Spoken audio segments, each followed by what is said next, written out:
आकाशवाणी नागपूर. नेहा क्षीरसागर आपल्याला ठळक बातम्या देत आहे.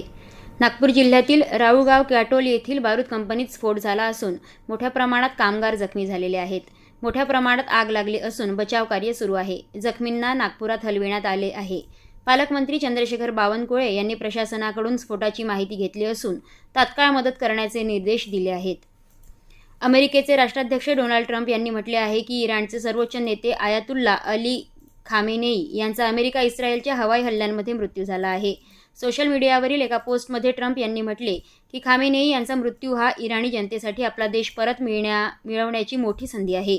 संयुक्त अमेरिकन आणि इस्रायली हवाई हल्ल्यांमध्ये इराणच्या लष्करी आणि सरकारी ठिकाणांना लक्ष्य करण्यात आले.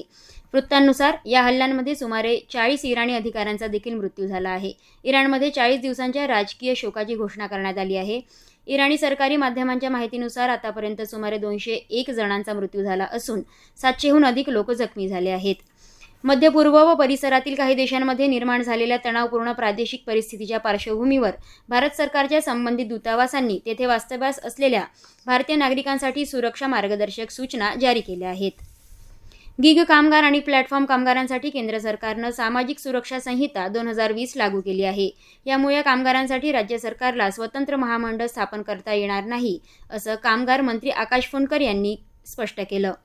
ते काल विधानसभेत बोलत होते.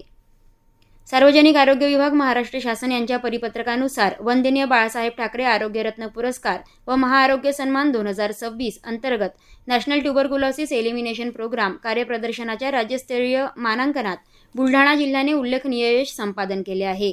बुलढाणा जिल्हा राज्यात 6व्या स्थानी तर अकोला विभागात बुलढाणा जिल्ह्याने प्रथम क्रमांक पटकावून विभागात अग्रस्थान मिळवले आहे. केंद्रीय आयुष व कुटुंब कल्याण राज्यमंत्री प्रतापराव जाधव यांनी जिल्हाधिकारी कार्यालयात झालेल्या आढावा बैठकीत बुलढाणा जिल्ह्याने राष्ट्रीय आरोग्य सेवांच्या मानांकनात अग्रस्थान मिळवावे अशी अपेक्षा व्यक्त केली होती. याबरोबरच हे बातमीपत्र संपलं. यापुढील बातमीपत्र 11:58 प्रसारित केलं जाईल. नमस्कार.